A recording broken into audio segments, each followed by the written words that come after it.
Welcome back to the Nose Plays. So, you might have noticed that I have picked up something new today. I applied for a beta key to the closed beta of Magic the Gathering Arena, and I decided to go ahead and jump in today because I got my key. So, this is a special recording. I don't know how much of this I'm going to do on the channel, but I wanted to talk a little bit about my history with Magic and maybe play a little bit of Magic for you guys today. So this is kind of an exclusive look for me, at least, because I've never gotten a closed beta before. This is a kind of a first for me, so it's kind of cool. Um, so if you're interested in Magic the Gathering, or if you've ever played Hearthstone, or games like Hearthstone, it's a very similar type of collectible card game. The interesting part is the interface for this Magic the Gathering Arena, if you haven't seen it yet, is very, very similar to Hearthstone. It will be very familiar to anybody who's ever played Hearthstone. And if you've ever played Magic before, this is something that has been a long time coming. We've had several Magic the Gathering video game, card game simulators, and none of them have been very good. Some of them have been okay, but none of them have really caught on to the point where they've literally started to kind of take over Magic and have been a phenomenon similar to what Hearthstone has been. And I think this is the platform, and this is the one that's going to do that in the future. We'll have to see how it goes. I know they're making a lot of changes throughout the beta and the alpha, especially with the way that they're customizing their economy to make it unique but similar. Um, One of the big controversies with this Magic the Gathering arena is that there is no interplayer trading of cards. It's set up very similar to Hearthstone, where you get rewards. You can see these coins that you'll collect for different quests that you do and different things throughout the day. And you can then craft cards specifically, or you can buy or unlock random booster packs. So I don't know all the details. I have spent a little bit of time watching what other players, some popular YouTubers, have been doing with this. But I'm a longtime Magic player, so let's dive a little bit into my history as a Magic player. I started playing Magic back when I was in like middle school, in the early 90s, and so I was part of the original Magic the Gathering group of players. I played off and on throughout my childhood. I remember when Fallen Empires came out. Those were really popular cards at the time. Um, and it was a pretty fun game. I had a lot of friends who played, and I really enjoyed it. I really enjoyed the card collecting aspect. I collected all kinds of cards at the time and still do to this day. But as I got older, I kind of fell out of Magic and didn't play it nearly as much. Was always aware of it, and would get back into it every now and then. As I got older, I decided one day I was at a game store with my siblings, and they had these pre-constructed decks of Magic the Gathering cards, one for each color of Magic.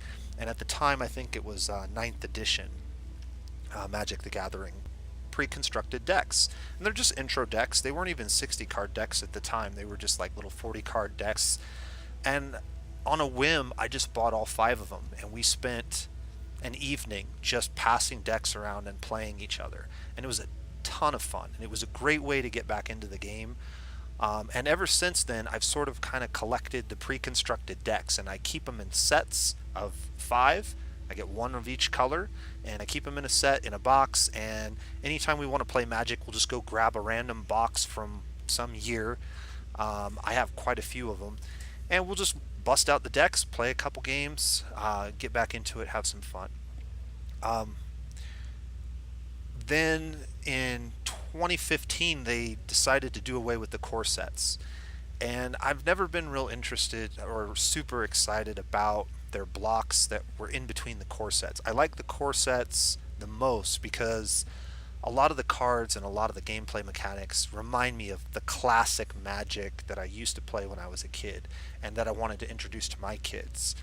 And just kind of relive with my siblings and my friends. And so a lot of the fancier mechanics and what some people would consider cooler game sets are not ones that I've had a great deal of interest in. I will say that Return to Ravnica was eye-opening for me, and I really did enjoy that set and played it quite a bit when it came out. But other than that, I kind of just lose interest in the game when they go off into these other sets. But whenever core set comes back, I'm always like right back into it. I want to see the new core set. I want to see how they've kind of subtly reshaped my classic experience as a Magic player. And when they announced that 2019 they were going to be releasing a new core set, I got real excited and started playing again. I got my daughter involved, and she's become quite a good player. She's going into middle school now, and she enjoys playing with me quite a bit. It's a really cool thing that I get to do with her. So we decided to go ahead and enter the Two-Headed Giant tournament at our local game store, and that was a lot of fun. We got a chance to build a deck together, or two decks actually, and I've got her interested in learning how to do drafting, and so it's been a fun experience, and that's kind of what prompted me to get online and see what kind of Magic stuff was out there. I came across MTG Arena, and here we are. Put in an email a couple weeks ago for a beta key, and got my beta key today. So I have no idea what I'm doing, so you're gonna have to bear with me. I see little glowing lights up here at the top of the screen, so let's go ahead and see. It looks like we get some packs of core, so this will be cool. This is very much Hearthstone-ish. Let's see what we got. Nice. I really like Exclusion Mage. I've been doing a lot of simulated drafting online lately and watching a lot of people draft core M19, and it looks like a lot of fun. If I can jump into a draft today, that's what I'd really like to do for you guys, but it may be a separate video. This might just be an introduction video showing you the layout of the game and the format that they're currently set up with. I don't know the exact date that this is going to release to the public, but it is coming soon. I know the beta is nearing its end, and they may actually do a full open beta before it's officially released. I have also read that at this time it's PC exclusive, but just like how Hearthstone was PC exclusive, after about a year they ended up putting that platform on other devices, particularly tablets, iPhones, and Androids. There is a plan to fully implement this in a similar fashion. They just want to make sure that the PC experience is ironed out first, and it's a great way to get all the bugs out. But they have designed it in a way, supposedly, according to the developers, that they can easily move it across platforms once they get the base game done. These two cards are pretty cool in draft. This is a good board wipe for go wide opponents. This one's also not bad. And Two-Headed Zombie actually has some value in certain types of decks. So let's see what our rare is. Ooh, Banefire. That's a really good rare card too. Great removal. Can't be countered if you can pay 6 total mana or more for it. So pretty good pack. I'm liking it. Alright, let's get the next one.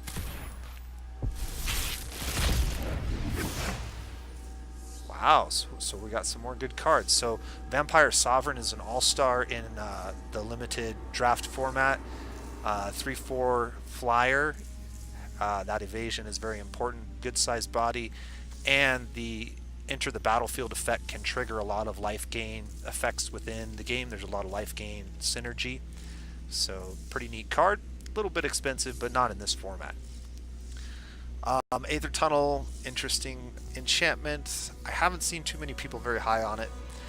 This card has some value in certain types of decks.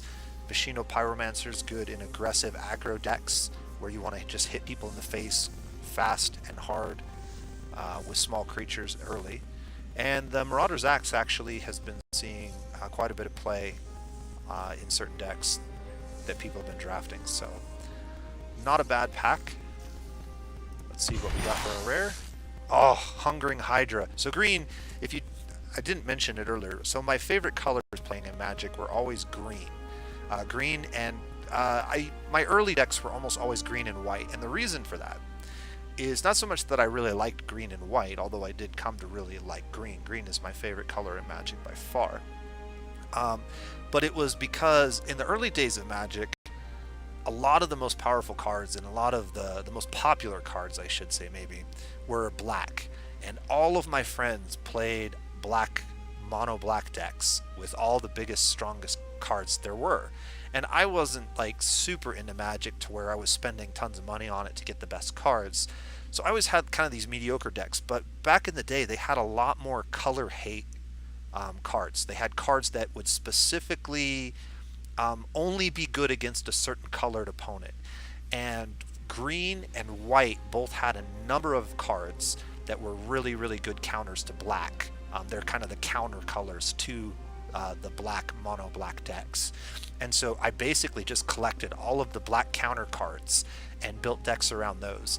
And that was the only way I could play competitively with my friends at the time, was to be green white with a lot of black cards or counter black cards. My favorite counter black card of all time was called Karma. And what it would do is it would deal 1 damage to an opponent during their upkeep for every swamp they had in play. It was a great card, and I have multiple copies of it. One of my favorites. So, but this is a really cool card, Hungering Hydra. It could be really neat. Definitely has some cool synergies with some other cards. All right, let's go with the last pack. See what we got. Now, I don't exactly know what this is. These wild cards. Okay. So these wild cards are things that you get to either craft or collect, and they either give you more packs or they give you the ability to craft new cards. I can't remember.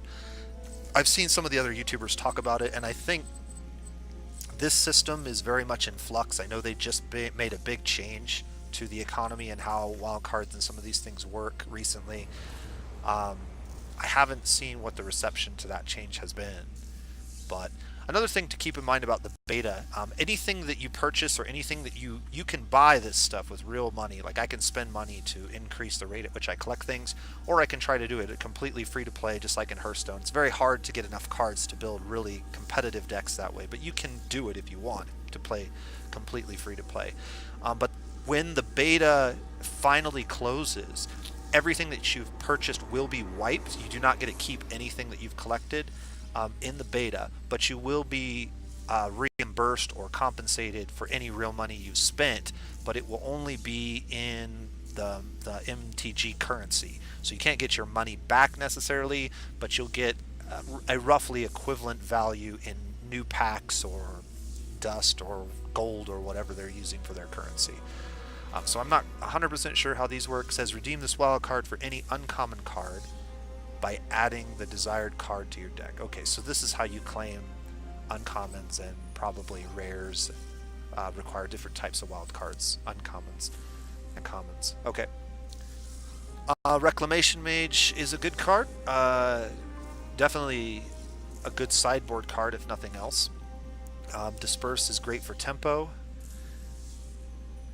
Titanic Growth is always a great green combat trick, and Mind Rot is one of my all-time favorite cards. It's been around for a long time. There are a number of cards very similar to Mind Rot, but basically forcing a player to discard cards can be really, really powerful in certain strategies. So it's one of my favorite cards. I love that card. And our final rare, we've been pretty lucky so far. We got 2 really good ones. Oh, Sigil Sword of Valerian. So this card, while, excuse me, oh, I had a sneeze there. I hope I caught it before you guys got that in your ear. But Sigil Sword of Valerian, while it may not be a great card in the wider formats like Standard, although it might make a play in Standard or any Knights decks, even modern Knights decks, if they're really good, might find a use for this card. I don't know. I don't play Modern or Standard all that much. Modern and Standard are just formats where you get to pick from a larger pool of cards when you're building a deck. So, but this card in the draft format has been incredibly powerful. I've seen some people really go off with it. The big thing that it does is it creates lots of creature advantage. So you just, yeah, let's mouse over so we can read it better. You get lots of these 2/2 white knight tokens with vigilance, and so they can act as attackers and blockers at the same time, and you just fill the board with them if you put this on the right creature. And even if you don't put it on the right creature, you put it on any creature and start creating tokens, and then even if those creatures that have this equipped die, you just equip it to the token the next turn and do it again. And so they really, once you get it started, it's really hard to stop it from cycling more knights onto the table, as long as you have the mana and they don't have enough removal for 2 creatures or more, depending on your board state. So it's a pretty cool card, definitely a strong pick in draft formats right now. More so if you're into white, but even if you're not into white and knights and you don't have any knight synergy, it can still be a great card for other decks, just to give you lots of token creatures for blocking or build your board up and overwhelm people. So pretty cool so far. We have no more packs to open, so let's go to the store and see. We can purchase packs. It looks like there is a welcome bundle, 5 Magic Core Set packs, $4.99 one-time purchase. That's not bad value considering how much they cost in real life. I'm always leery about, and let me know how you guys feel about this. I don't like it when digital media, digital context, digital books cost the same amount as their physical counterparts. I always find that weird to me. I get why people do it, but it never feels great when I buy a book, a digital copy of a book for the same price that I could go down to a Barnes & Noble and pick it up, or order it on Amazon and get a physical piece of paper and in my hands. It's just different, which is why I think I'm going to continue to play the paper card game as much as I play on here, but we'll see. I did play Hearthstone quite a bit for a while. That's a story for another video as to why I stopped playing Hearthstone and will not play Hearthstone anymore. But if you're interested in hearing that story, let me know in the comment section below, and I'll make a video on it sometime. But today, I think we're just gonna, like I said, navigate the menus here, see what this is all about, and then I may jump out for a little bit, post this video online, and then I'll record some actual gameplay and put those as separate videos. So we're just going to kind of explore the menus. If you're not interested in that, go ahead and jump to the next video when it comes out. It should be out later tonight. But I'm not going to be making any purchases today, I don't think. Oh, cool. What do we got here? 4 common, 7 uncommon. Let's go to my profile. Oh, cool. We get to pick a portrait. Well, it's got to be green, right? Yeah? These are all characters from the card game and the books, if you're familiar with those. I will aid you. Yeah, we'll take the green chick. I'm not too fond of this new one. I've lost so much already. I won't lose more. We will not fail. Alright, we'll go with the elf. Home? Probably just takes me back to this main screen here, yeah. So where can I guess, decks? What do I got? Oh, here are my decks.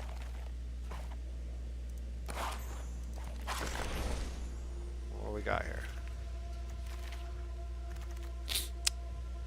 Okay. So we got 2 Llanowar Elves, 2 Druid of the Cowl. So these are just mana ramp. They give you more mana sources so you can get bigger stuff out a little bit faster. Greenwood Sentinels. Highland Games. A little life gain to help you get into the later game where you can play your big stuff. Green has a weakness to flyers, although they do have some counterplay against flyers. They don't use flyers typically. There's not a lot of flyers in the green set. It's not their theme. So one of the cool things about Magic the Gathering that I think for the most part, some of the sets, and this is why I don't like the non-core sets, some of the sets kind of deviate from this more than others. But typically speaking, especially in the core sets, every color has a very specific theme and trend, and certain types of abilities are more common and more abundant in those colors.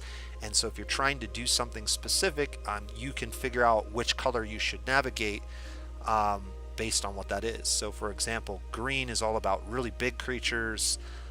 They're about mana acceleration, so you got lots and lots of mana, so any cards that use tons of mana really pair well with green.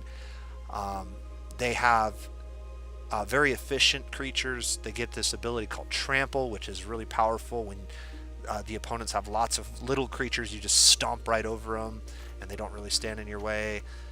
So a lot of cool stuff. Here's a perfect example of a green card. 5 green mana for a 10/10 creature. Really, really strong. Vigilant Baloth is another really efficient creature. And another thing you'll notice is that, let me see if I can find, I can't really find. Wow. So every color in Magic has like 2 allies and 2 kind of counter antagonistic colors. So you have like 2 allied colors and 2 antagonistic colors. Green allies with white and blue, and the antagonistic colors, or sorry, white, is it white and blue? I think it's white and blue. I can't remember now. Let's see. I need the picture of a Magic card. Oh, here we go. I just happen to have one on my desk. Okay, let's see. Red and green. Okay, so green's ally colors are red and white, and its antagonistic colors are blue and black. So you'll find cards specifically in green that will only be against black or only be against blue, and vice versa. And you'll find that white and green sometimes share certain attributes or traits. So like that Baloth had vigilance. Vigilance is typically a white characteristic, but it sometimes will bleed over into its neighboring colors, and you'll see that more frequently in that way. But okay, so that's the deck building. So I could build a deck, or I could just use one of these pre-constructed decks and jump into a game. Let's just do that. I'll jump into a game with one of these pre-constructed decks. I won't even make any changes to it. And so, like I said, what I'm going to do right now, let's just make sure I've been through all the menus. So these are the goals for the day. If I do these things, I get these coins that I can spend on things. And I do have 5,000 currently. The settings menu, not a lot here. I did play through the tutorial. Just kind of gives you the basics. Feels very Hearthstone-ish. You'll see that when I upload the actual gameplay here in a minute. Yeah, I think that's it. So I'm going to go ahead and wrap this video up for today, and I'm going to jump into a game with that green pre-constructed deck, and we'll just play a little bit, show you what the interface looks like, talk about strategy maybe a little bit. And if you enjoy the 2 videos, let me know, and I might make some more of them. If not, this was just a cool one-off, and a cool way to celebrate my 91st subscriber. I'm up to 91, guys, so if you want to push me over 100, let your friends know so they can become my friends, and yeah, that'd be really cool. But we'll go ahead and wrap this one up. So this has been the Nose Plays. Stay tuned for the gameplay video, which will be uploaded shortly after this one. And have a great day.